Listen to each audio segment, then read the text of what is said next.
राजीव की दुकान पे मोमोज खा खा के मेरे 2 मोमोज निकल आए थे। जब मैं बस में जा रहा था, मेरे पास में एक सुंदर लड़की भी खड़ी थी। सामने कुछ लड़की लौंडे खड़े थे और उन लौंडों की नजरें मेरी छाती पे थी।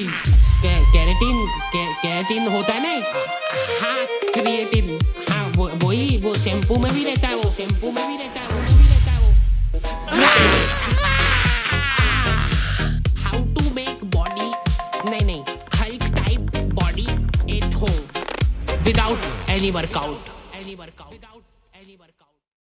तो पिछले 2 सालों से मैं जिम जाने का सोच रहा हूँ, पर अनफॉर्चुनेटली मेरे को टाइम ही नहीं मिल रहा था। राजीव मोमोज के यहाँ पे लाइनें इतनी लंबी लगने लग गई थी। मैं घर से निकलता तो जिम जाने के लिए था, पर राजीव ने जिम के जस्ट सामने दुकान खोल ली थी। अब राजीव की दुकान पे लाइनें लगती हैं और वो लंबी लाइन जाके खत्म हो रही होती है जिम के गेट पे। जिम से आते हुए तुम अपने आप उस लाइन में लगे हो। बेचारे हल्क जैसे लौंडे 5-5 घंटे कसरत करने के बाद पनीर मोमोज खा रहे हैं। पनीर है इसमें, ये देखो, protein. Rajiv daily up down करता था नेपाल से यहाँ तक, वो भी सपरिवार। राजीव की दुकान पे मोमोज खा खा के मेरे 2 मोमोज निकल आए थे, पर मेरे को उतना फर्क नहीं पड़ता था इन चीजों से। उस एक दिन तक जब मैं बस में जा रहा था, मेरे पास में एक सुंदर लड़की भी खड़ी थी। सामने कुछ ठरकी लौंडे खड़े थे और उन लौंडों की नजरें मेरी छाती पे थी। उस दिन मेरे को 2 चीजें रियलाइज हुई। पहला तो ये कि हमारे शहर में लड़के भी सेफ नहीं है, और दूसरा ये कि गड्ढे बहुत है हमारे एरिया में। देख। क्या है ये? मेरे को जिंदगी में पहली बार मोटापे का एहसास हुआ। ओ भैया उतर जाओ, आगे आपका स्टार। नहीं भैया, मेरे को आगे जिम पे उतार देना। जिम जाके मेरे को पता चला कि इनके अलग ही चोचले चल रहे हैं। तुम्हारे जूते पे हल्की सी भी धूल मिट्टी नहीं लगी होनी चाहिए। एक लौंडा जाने कहाँ से गोबर में खड़ के आया उसका जूता, वहाँ जिम की चढ़ाव पे ही साफ कर रहा है। ट्रेनर जिम के गेट पे खड़ा खड़ा देख रहा है उसको। अंदर घुसने के पहले सबके जूते चाट के चेक करता है वो। कुछ है? मेरे को ऐसा लगता है कि बॉडी और दिमाग इनवर्सली प्रोपोर्शनल होता है। कभी देखा है तुमने किसी इंसान के पास बॉडी और दिमाग दोनों? तुमको चूज करना पड़ता है बॉडी और दिमाग में से एक चीज, पर बात ये है कि वो चूज करने के लिए भी तो दिमाग चाहिए। जो भी लौंडे हल्क जैसे घूम रहे होते ना जिम में, सबसे पहले तो यार अपनी साइज का टी शर्ट पहनो। 2 साइज छोटा टी शर्ट पहन के यहाँ पे होशियारी मत मारो। ऐसा लगता है दिमाग बेच के प्रोटीन पाउडर लेके आए हैं। जिम करने के पहले प्रोटीन पी रहे, जिम करते करते प्रोटीन पी रहे, जिम के बाद भी प्रोटीन पी रहे, उसके बाद भी तुमको बॉडी दिखाने के लिए 2 साइज छोटा टी शर्ट पहनना पड़ रहा है। जिम में लौंडे लोग ड्रग डीलर जैसे मिलते हैं। बैकग्राउंड में न जाने कौन सा पंजाबी गाना चल रहा है और यहाँ पे 2 लौंडे हाथ मिलाने की कोशिश कर रहे हैं। एकदम कोऑर्डिनेशन चाहिए यार जिम में हाथ मिलाने के लिए। पिछली बार मैंने जिम इसीलिए छोड़ा था क्योंकि ट्रेनर ने मेरे से हाथ नहीं मिलाया था। मैंने उसके लिए दोस्ती का हाथ आगे बढ़ाया था, इग्नोर कर दिया उसने मेरे को, क्योंकि उसका पूरा ध्यान लड़कीबाजी में था। वैसे एक बात बताओ, करोगी क्या इतनी कसरत करके? घर जाके तो रोटी ऐसी गली हरकतें करोगे तो पिटोगे ही ना। अगर तुम सच्चे में किसी को डेट करना चाहते हो तो हैपन यूज करके देखो ना। क्या? हैपन एक रियल लाइफ डेटिंग ऐप है जहाँ पे तुम उन लोगों को डेट कर सकते हो जिनके साथ तुमने पाथ क्रॉस किया हो। हैपन पे मेरे को भी लड़की मिल सकती है।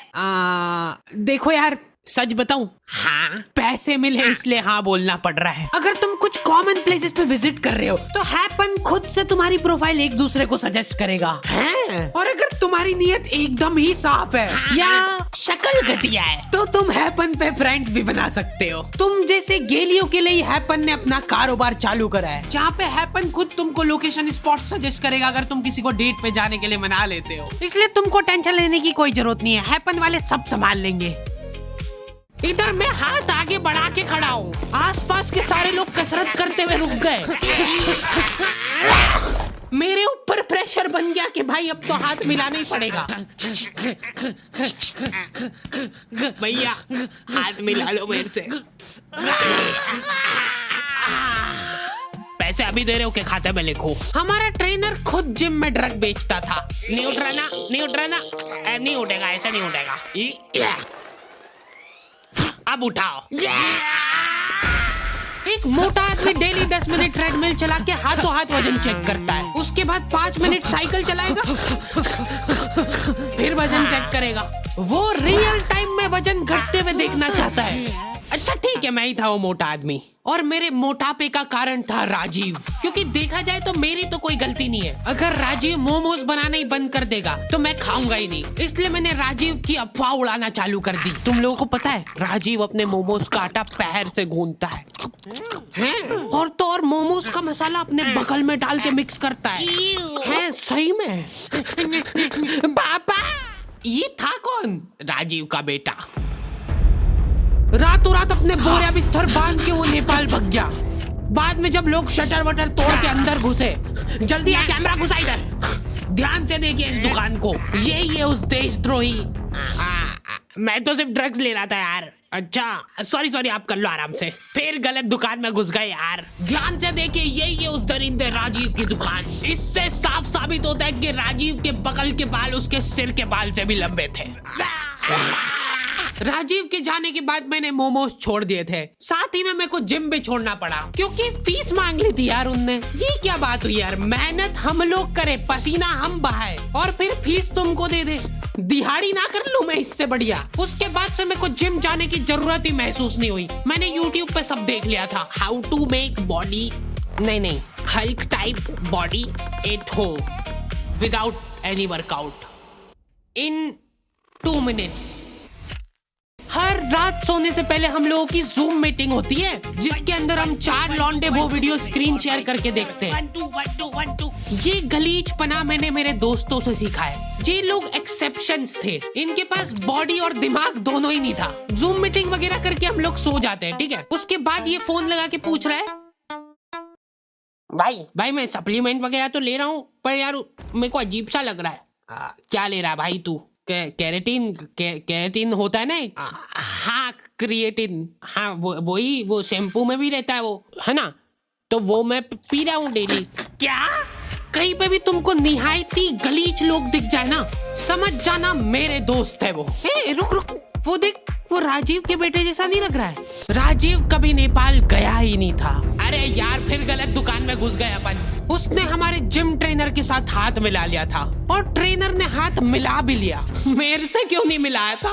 अब ये लोग साथ में मिलके मोमो में ड्रग डाल के बेचते हैं। और न जाने कहां से राजीव का बच्चा मिल गया मेरे गलीच दोस्तों को। कहां से लाया ये पतंग? भैया वो मेरी, ला इधर दिखा, दे दो ना मेरी पतंग, दे दो। देख भाई, अब अपने पास 2 ऑप्शन है, या तो अपन इससे पतंग छीन ले या फिर इसकी पतंग तोड़ दे। नहीं। क्या कहता है? देख भाई, अगर तो अपन इसकी पतंग छीन के ले जाते हैं तो उसकी याद में 10-15 दिन तो रोएगा, पर उसके बाद धीरे धीरे भूल जाएगा। पर अगर अपन ने इसको तोड़ के दे दी वापस तो ये हर दिन दुखी होगा, हर दिन रोएगा टूटी हुई पतंग देख के। ठीक है, तो तोड़ देते हैं। मैं एकदम प्रो हुआ करता था पतंग उड़ा के, अगर कोई मेरे को दे दे तो उसको नीचे लाने में। हाँ पीछे जा, और हाँ अब दे उड़ंची, मांझा पकड़ जल्दी। मैं जिसके साथ भी पतंग उड़ाने जाता था मेरे को मांझा पकड़ा देते थे वो। मैं मन ही मन सोचने लगा था कि कहीं ऐसा तो नहीं कि मैं बहुत ही अच्छा मांझा पकड़ता हूँ, मेरे से अच्छा कोई मांझा ही नहीं पकड़ सकता है। बहुत जल्दी दूर हो गई मेरी ये गलतफहमी, क्योंकि मैं वो भी ठीक से नहीं कर पाता था। जल्दी ढील दे। हाँ थोड़ी और, बस थोड़ी सी देते जा, बस बढ़िया। लेकिन मेरे को कभी खुद में कमी महसूस नहीं हुई। मेरे को लगता था पतंग में ही दिक्कत है। क्या लगता है कागज वाली अच्छी के पन्नी? कागज हल्का होता है कि पन्नी? घनघोर डिस्कशन के बाद सब्जी वाले से जो लड़ के पन्नी ली थी मम्मी ने, वो पन्नी पे गट्टी का धागा बांध के उसकी पतंग बना के उड़ाता था मैं अपने स्ट्रगल के दिनों में, क्योंकि मम्मी को नफरत हो गई थी पतंग से। उन्होंने न जाने कौन सी न्यूज में देख लिया था कि ये मांझे के धागे से लोग कट कट के मर रहे हवा में। महामारी हो गई पूरे शहर में। आतंकवादियों ने बम बनाना अब छोड़ दिया है। मांझे से कश्मीर काट के ले जाएंगे वो लोग।